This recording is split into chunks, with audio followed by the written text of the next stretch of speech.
جزا الله عنا رسول الله صلى الله عليه وسلم خيرا ما هو أهله. جزا الله عنا شيخنا وسيلتنا إلى ربنا سيدنا أبا العباس مولانا أحمد بن محمد بن سالم بن سليم رسول التجاري خيرا ما أرضانا. جزا الله عنا شيخنا ووسيلتنا إلى ربنا سيدنا محمد الغالي سليف الأسنة التجاري خيرا ما أرضانا. جزا الله عنا شيخنا ووسيلتنا إلى ربنا سيدنا الحاج عمر بن سعيد التجاري خيرا ما أرضانا.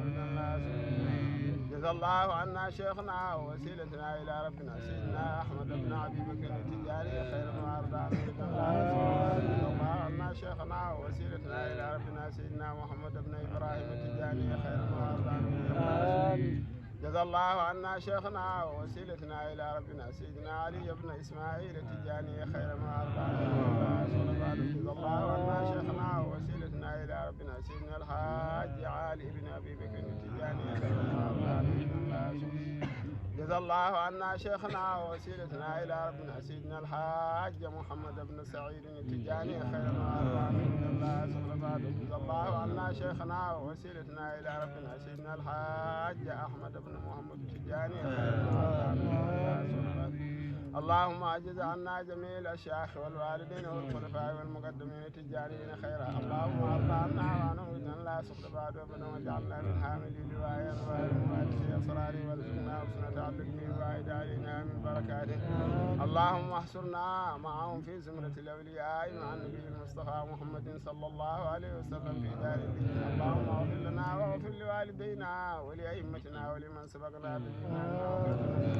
اللهم إنا نسألك من كل خير سعالك من سيدنا محمد النبي ونعوذ بك من كل شر استعاذك من سيدنا محمد النبي. اللهم اغفر لنا ما قدمنا وما أخرنا وما أسررنا وما أعلنا وما أنت أعلم به منا.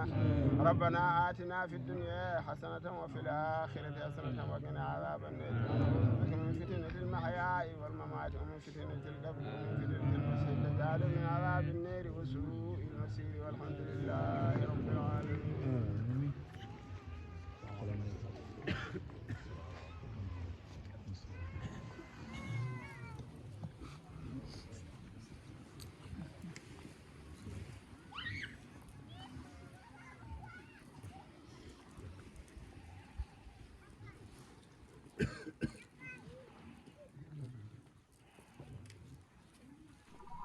محمد سراج مبارك مستروي إلي دم قلمم جالي إنو كريد مم يدي الله نيوك أحمد